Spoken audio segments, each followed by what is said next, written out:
Okay, good evening, everyone. We're in open session, a committee of the whole, and we're on number 4A, which is the procedural bylaw. Number 066, review and discussion. We have a staff report in front of you to the council. So tonight we're looking for if we have more feedback. The feedback that has been generated is in the document in green. So you can take a look at that, and we're asking for more information tonight or to get it to staff by June 12th. So is there any questions or discussion? Councillor Luck. Oh,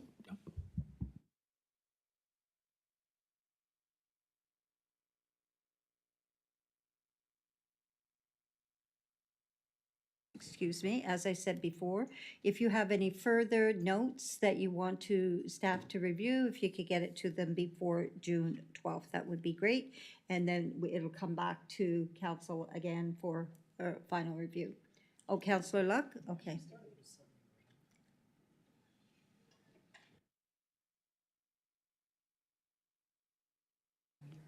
thank you. I just wanted to ask a question, more so for clarity. I wanted to check before I asked it. You had mentioned that the edits are in green. Okay, that's not the case. Okay. Oh, you were signing green? There, I think it's just the original policy. Okay, Lisa's going to address that. Thank you. Okay.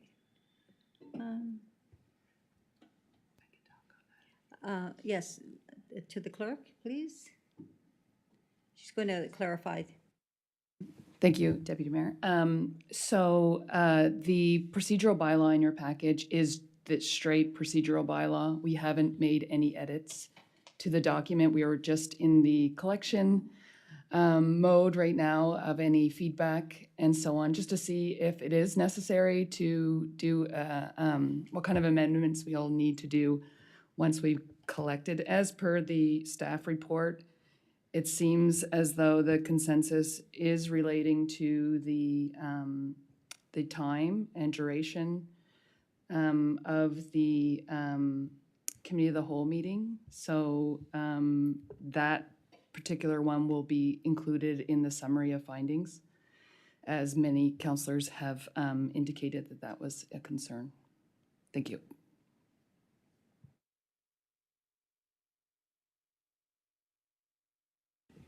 Okay, I think everyone's good. Okay, so we'll go on to the next section, which is the policy review update. Upcoming policy review schedule for meetings for the budget purposes. I'll ask Mr. Watson to speak on this, please. Thank you, Deputy Mayor, and through you to members of council. Yeah, the schedule you see before you is a draft reflective of the first few policies, council-approved policies that are of interest to council and that we've agreed to as being priority areas. So that includes reserves policy, grants and sponsorships policy, and the budget process policy, all of which are actually underway already. So I think estimated start date is we can back that up a little.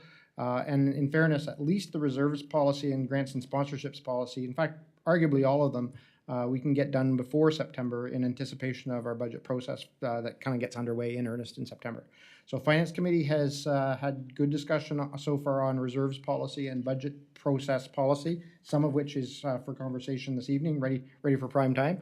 Others would be seen in our June or July meeting in anticipation of your feedback as a whole of council, and then final revisions and approval. So I'm certainly happy to entertain questions, but that's just giving us a sneak peek at where we're headed.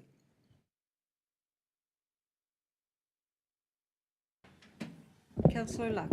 Oh, no, sorry, Councillor Miller. You want to go first? Oh, okay. Sorry. So you go. It's just a question or maybe something to ponder for the reserve policy, because it's still a little ambiguous. And what I mean by that, when you do 75% of the upcoming 10 years, I've been here for 13 years and we've changed what our next 10 years is quite a bit, right? So what it's going to be. I like the way that the operating ones are done because they're done exactly by legislation. It can only be 5%. So perhaps maybe so you get out of what should be in the budgets. If it's something as simple, the max you can have without a set project is, the operation is the operation, the general, I'm just saying, general capital is the operation plus 10% is the maximum you could have. But you also have to have a time that you can spend it, because you don't want to build it up to 6 or 7 million and borrow 4 million, right? So it's just more or less to take away the ambiguity is you've got two that are set already by provincial stature, that it says you can only do 5% of the year before. And then that way, because we could look at the 10-year plan and say, I don't like number 6, or I don't like number 5, and we don't know what number 5 is going to be till maybe we find out what's going on with some of our other spends. So it's just maybe an idea. So it takes away, to your point, I really like that you should have a defined number, but say this is the max you can have, unless you're doing, phase 2 of the Qplex and you need to put aside $6 million and 500,000 every year, then that's a whole different discussion. But the general reserve should be a set formula, so we're not, to your point, we're not arguing every year. So that's just an idea. So thanks. Thank you for the feedback. Mr. Watson? You, Deputy Mayor, and through you, you and I Councillor Miller, are speaking the same songbook for sure. I think increasing the predictability of the process is what we're after. The specific mechanics, formula / iteration of how we get there, we're happy to come back to council after some final feedback from our finance committee on the mechanics there, to make sure that, and we want to make sure that council's comfortable with the outcome. So you can expect to see a draft and have opportunity to comment on it for sure. Okay, we're going to move on to 4C, which is the Budget 2026 and related policy practices, a staff report from Mr. Watson. Thank you again, Deputy. And I'll draw your attention to the staff report that summarizes a number of steps that we're hoping to take with council, and certainly with the review and approval of our finance committee in the background. But those really fall under 3 big buckets: the budget schedule, and that's with you tonight. We can certainly go through that with you. I would like to, in fact. We're also asking the finance committee to recommend what planning assumptions, particularly what would normally be a change in assessment value, that you would like to plan around in future years. So I expect that would be coming to council in June or July. That's under the budget schedule bucket. The reserves policy we just spoke of and would come to, is anticipated to come to council at our June meeting. And then rental fees is the piece that also we'd like to bring to your attention and for discussion this evening. So on the budget schedule, if I can draw your attention to that, it was in your package as a preliminary budget schedule. And you'll see that the items in red are those that have changed from previous years. And really, there's not a lot of change here. The fundamental thing that we're suggesting, though, is that we separate the capital discussion from the operating one. And that we spend Friday morning in October to talk about capital budgets in both general and utility. And that later on in the month, October 30th, for an evening, 5 to 7, suggesting that we look after operating budgets, both general and utility, and then to bring it all together at that time as well. That would put us in good stead for late November final approvals. And then otherwise, you see things here that are relatively inconsequential, but certainly happy to chat about those. So maybe I pause there before we go to the rental fee discussion.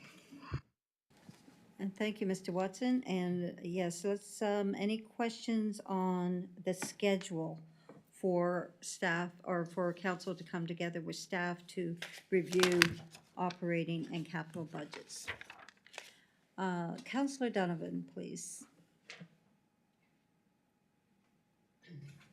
Thank you. I just wanted to say that I really, just looking at this, it's, I like it a lot actually, because I find when we do the budget, the all-day budget meetings, it's a lot all day long. And it's so many, by the time you get to the end, it's just like, you can't do it anymore. So I do like that it's sort of split half and half. And I like even more that on the Thursday session, it's from 5 to 7, which is, again, good for those of us that, have full-time jobs. So I do appreciate that. And thank you very much for switching it up a little bit.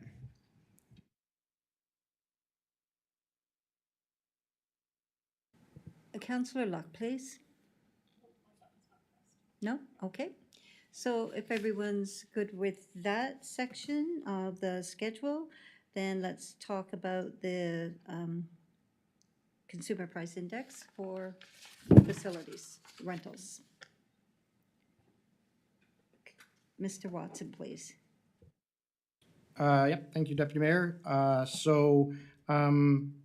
In the spirit of, in much the same way with budget process, in much the same way as we're discussing with reserves policy, we're interested in building a little more predictability into the models with respect to facility rental rates. And in order to do that, the recommendation that has been vetted through the Finance Committee is to suggest a practice where we would automatically adjust all rental rates on an annual basis in an amount that's equivalent to the all products CPI or Consumer Price Index for New Brunswick from the previous year, but that we would cap that at a maximum increase of 10% in the event that the CPI exceeds 10% in that given year. And we'd round that up to the nearest dollar. And just as contextual information, the 10-year historical all products CPI has ranged from somewhere, well, from 0.3% to 10.3%. So we're pretty safe grounds, I think. But I'd certainly welcome any feedback or discussion we have on that one. But again, if council's supportive of that change, it makes that part of our budget process just a little more automatic, a little more predictable, and in fairness to our user groups, a little more predictable for them too. They'll know how we administer these fees, and might be a little less concerned about what we might do on a year-to-year basis, knowing the longer term view. So welcome any discussion for sure.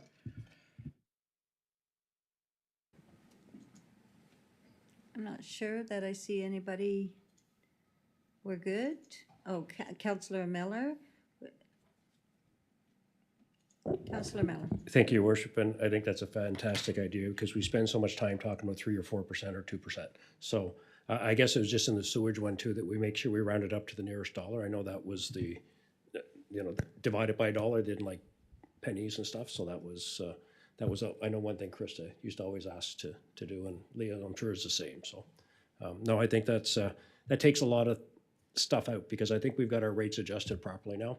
You're always going to have a thing. It's been $7 for 8 years. Do you finally move it to $8? But that's not going to make a big difference on a $30 million budget. But no, I think that's a great idea. Good job, guys. Well, that's great. There's a recommendation here. Is that in the form of a motion? It does have to come out and open. It has to come out and open, so if somebody would like to move that for me, Councillor Luck, you're going to move that. Do you want to read the recommendation for the Sure. floor? Yeah, thank you. I move that the Committee of the Whole recommend to Council under business arising approval of the draft 2026 budget schedule and of the proposed method to adjust the 2026 facility rental rates. Committee of the Whole, do we need a seconder on that? No? All those in favor?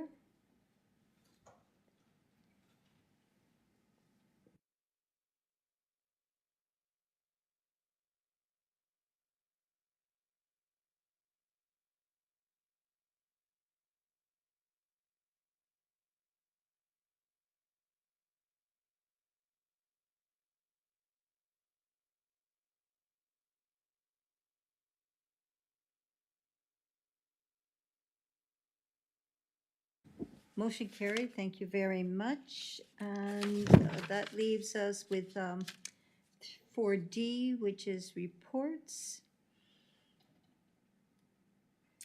And if I could have an adjournment. Yes, we'll adjourn back into Committee of the Whole. Back if we have time. Yeah, we're going to go back now. We have to close first, and then we're going to go back to Committee of the Whole. Okay? Okay, So- just we'll vote on this one. We'll vote on this one first.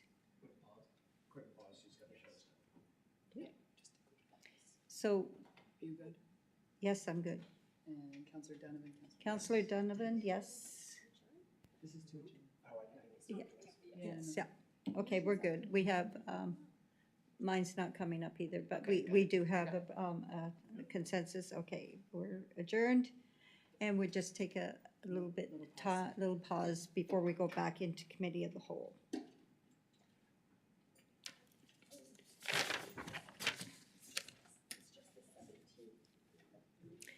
None of my voting's coming up. Is yours coming up? Yeah, refresh. Yeah, I did. Oh, there, that just carried. Okay. Yes, right, yeah. I'm pretty sure yes, but I'm gonna double check.